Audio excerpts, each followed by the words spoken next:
नमस्कार दोस्तों, मेरा नाम है विपुल राजपूत और स्वागत है विपुल एजुकेशन चैनल पर आप सभी का। आज से हम जो है कक्षा 11 की राजनीति विज्ञान की पुस्तक भी प्रारंभ करें। हमने 12 की राजनीति विज्ञान पुस्तक प्रारंभ कर दी है और आज से हम जो है 11वीं की राजनीति बुक जो है शुरू करने जा रहे हैं।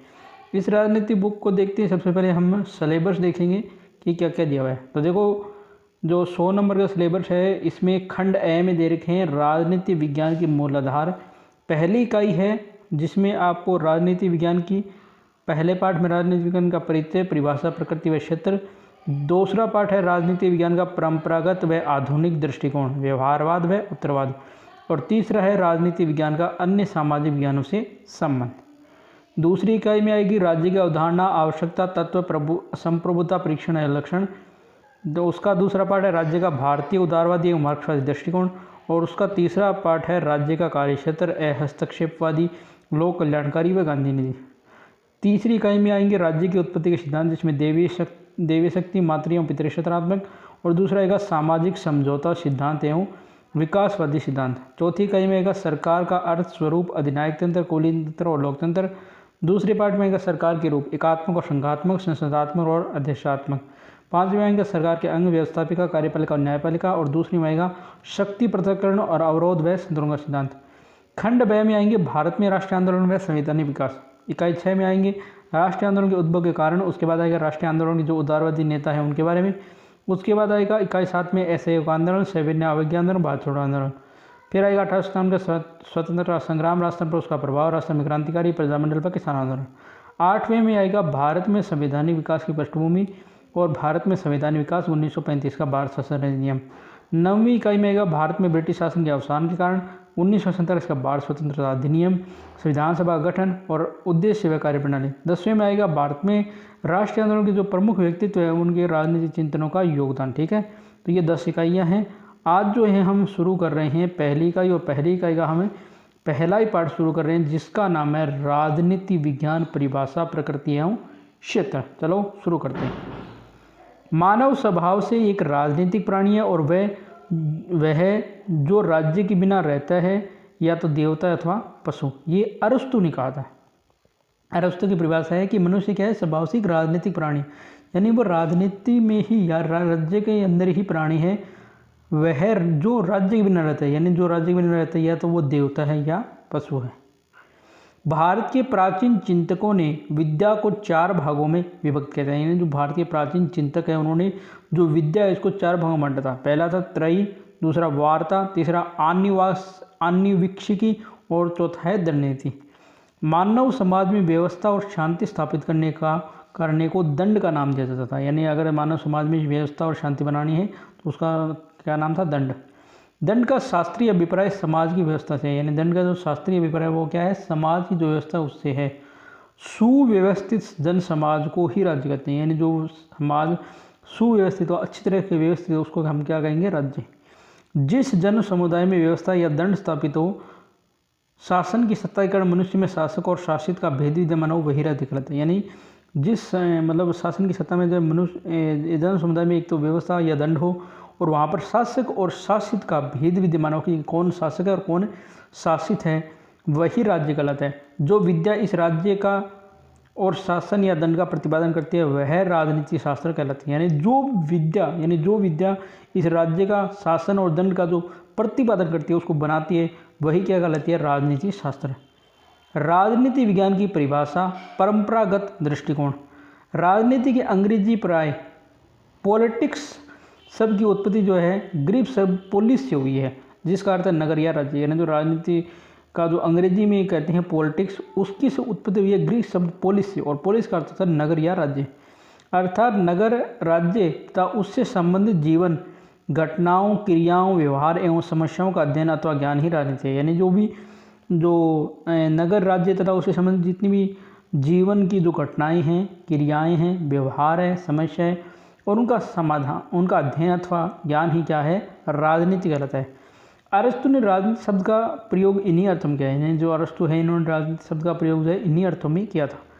आधुनिक अर्थ में राजनीति शब्द को इन व्यापक अर्थों में प्रयुक्त नहीं किया जाता। यानी जो वर्तमान का समय है वो राजनीति इन शब्दों में प्रयुक्त नहीं की जाती। आधुनिक समय में इनका संबंध राज्य, सरकार, प्रशासन व्यवस्था के अंतर्गत है। यानी आधुनिक समय में जो राजनीति है उसका संबंध जो है राज्य से, सरकार से और प्रशासन आदि से आता है। समाज के विविध संदर्भों एवं संबंधों की व्यवस्थित एवं क्रमबद्ध ज्ञान एवं अध्ययन से है। यानी समाज की जो अलग अलग संदर्भ है और उनके बीच जो संबंध है उनके क्रमबद्ध अध्ययन से है। परंपरागत दृष्टिकोण में राजनीति शास्त्र के 4 अर्थ थे। पहला राज्य के अध्ययन के रूप में, दूसरा सरकार के अध्ययन के रूप में, तीसरा राज्य और सरकार के अध्ययन के रूप में, और चौथा था राज्य, सरकार और व्यक्ति के अध्ययन के रूप में। यानी ये 4 प्रकार से राजनीति थी। तो पहला पढ़ेंगे हम राज्य के अध्ययन के रूप में। देखो, ब्लंट, सालिगेरिस, गार्नर तथा गेटल आदि लेखकों ने राजनीतिक शास्त्र को राज्य के अध्ययन के रूप में परिभाषित किया। यानी जो लेखक है जैसे ब्लंट साली है, गेरिस है, गार्नर है और गेटल है, इन्होंने जो है राजनीतिक शास्त्र को, पॉलिटिकल जो साइंस है इसको जो है राज्य के अध्ययन के रूप में परिभाषित किया। कैसे? देखो, पहला ब्लंट साली ने क्या कहा कि राजनीति शास्त्र वह शास्त्र है जिसका संबंध राज्य से और जो राज्य की आधारभूत स्थितियों, उसकी प्रकृति और विविध स्वरूप का विकास को समझने का प्रयत्न करता है। यानी ब्लंट ने कहा कि राजनीति शास्त्र का जो सीधा संबंध है वो राज्य से, ये राज्य की जो आधारभूत स्थिति है या राज्य की प्रकृति है या उसके अलग अलग रूप है और उसके विकास को समझने का प्रयत्न करता है। गेरिस ने कहा कि राजनीति शास्त्र राज्य को एक शक्ति संस्था के रूप में मानता है। यानी गेरिस ने कहा कि राजनीति शास्त्र जो है राज्य को क्या मानता है? एक शक्ति रूपी संस्था के रूप में मानता है जो राज्य के समस्त संबंधों, उसकी उत्पत्ति, उसके स्थान, उसके उद्देश्य, उसकी नैतिक महत्व, उसकी आर्थिक समस्याओं, उसकी वित्तीय पहलू आदि का विवेचन करते हैं। यानी राजनीति शास्त्र ने कहा कि राजनीति शास्त्र जो राज्य को शक्ति संस्था मानता है जो राज्य के जितने भी संबंध है, उसकी उत्पत्ति है, उसके स्थान है, उनके उद्देश्य हैं, उनके नैतिक महत्व है, उनकी आर्थिक समस्याएं हैं, उनके जो वित्तीय पहलू हैं, उन सब का वो विवेचन करता है। गार्नर के अनुसार राजनीति शास्त्र का आरंभ और अंत राज्य के साथ है। यानी गार्नर ने कहा कि राजनीति शास्त्र का आरंभ भी राज्य के साथ है और अंत भी राज्य के साथ है। गेटल ने कहा कि राजनीतिक शास्त्र राज्य की भूत, वर्तमान और भविष्य का, राजनीतिक संगठन तथा राजनीतिक कार्यों का, राजनीतिक संस्थाओं का और राजनीतिक सिद्धांतों का अध्ययन करते हैं। यानी गेटल ने कहा कि राजनीतिक शास्त्र जो है राज्य की भूत यानी जो बीता हुआ है उसका, वर्तमान चल रहा है, भविष्य जो है उसके राजनीतिक संगठन का भी, उसके राजनीतिक कार्यों का भी और उसकी संस्थाओं और राजनीतिक सिद्धांतों का अध्ययन करता है। ठीक है। अगला जो पॉइंट है वो है सरकार के अध्ययन के रूप में। पोल जेनेट और लिकोक शीले जैसे विद्वानों ने राजनीति शास्त्र को सरकार के अध्ययन के रूप में परिभाषित किया। यानी जो पोल जेट है, लिकोक है और शीले है, ये 3 विद्वान मानते हैं कि राजनीति शास्त्र क्या है? सरकार का अध्ययन है। पोल जेनेट ने कहा कि राजनीति शास्त्र सामाजिक शास्त्र का वह भाग है जिसमें राज्य के आधार तथा शासन के सिद्धांतों पर विचार करते हैं। पोल जेनेट ने तो क्या कहा दिया कि राजनीति शास्त्र किसका भाग है? सामाजिक शास्त्र का भाग है जिसमें राज्य के आधार तथा शासन के जो सिद्धांत हैं उन पर विचार किया जाता है। लिकोक ने कहा कि राजनीति शास्त्र तो सरकार से संबंधित अध्ययन है। यानी लिकोक ने कहा कि राजनीति शास्त्र का तो सीधा संबंध ही सरकार से है, यानी सरकार का अध्ययन करना ही है। शीले ने कहा कि राजनीति शास्त्र उसी प्रकार शासन के तत्वों की खोज करता है जैसे संपत्ति शास्त्र संपत्ति का, जीव शास्त्र जीव का, बीजगणित अंकों का और ज्योमेट्री शास्त्र स्थान में ऊंचाई करता है। यानी शीले ने तो सीधा राजनीति शास्त्र को अलग अलग विषयों से जोड़ दिया। यानी कहा कि राजनीति शास्त्र शासन के तत्वों की खोज जैसे करते हैं, जैसे संपत्ति शास्त्र में संपत्ति की खोज की जाती है, जीव शास्त्र में जीव की खोज की जाती है, बीज गणित में अंकों की खोज जाती है और जो ज्यामितीय शास्त्र है उसमें स्थान और ऊंचाई की खोज की जाती है। तीसरा जो पॉइंट है वो है राज्य और सरकार के अध्ययन के रूप में। राज्य और सरकार के अध्ययन के रूप में कुछ विद्वानों का मत है कि राजनीति विज्ञान जो है राज्य और सरकार दोनों का अध्ययन करता है। ये पूर्व दृष्टिकोण की अपेक्षा अधिक व्यापक है। यानी इसमें कह दिया कि ये राज्य की भी अध्ययन करता है और सरकार के भी अध्ययन करता है। केवल राज्य और केवल सरकार के अध्ययन पर आधारित परिभाषा एकांगी है। यानी या तो राज्य या सरकार दोनों की जो परिभाषा है वो एकांगी यानी अकेली है। राज्य और सरकार दोनों एक दूसरे की पूरक है, यानी एक दूसरे के क्या है? पूरक है। घनिष्ठ रूप से अंतर संबंध है, यानी एक दूसरे से जुड़े हुए। इन दोनों का पृथक अध्ययन करना न तो संभव है और न ही वांछनीय। यानी अगर इन दोनों का हम पृथक पृथक अध्ययन करते हैं न तो वो संभव है और न ही वह चाहा गया है। R.N. गिलक्रिस्ट ने कहा कि राजनीति विज्ञान का राज्य और सरकार के सामान्य समस्याओं से संबंध होता है। यानी गिलक्रिस्ट जो है उन्होंने कहा कि राजनीति विज्ञान का जो है राज्य और सरकार की सामान्य समस्याओं से संबंध होता है। पोल जेनेट ने कहा कि राजनीति विज्ञान समाज विज्ञान का वह भाग है जिसमें राज्य के आधार और सरकार के सिद्धांतों पर विचार किया जाता है। यानी पहले ये परिभाषा पहले भी आ चुकी है, उसमें भी उसने अपनी बात को दोनों तरफ कर दिया कि उसने राज्य की बात कर दी और सरकार की बात कर दी।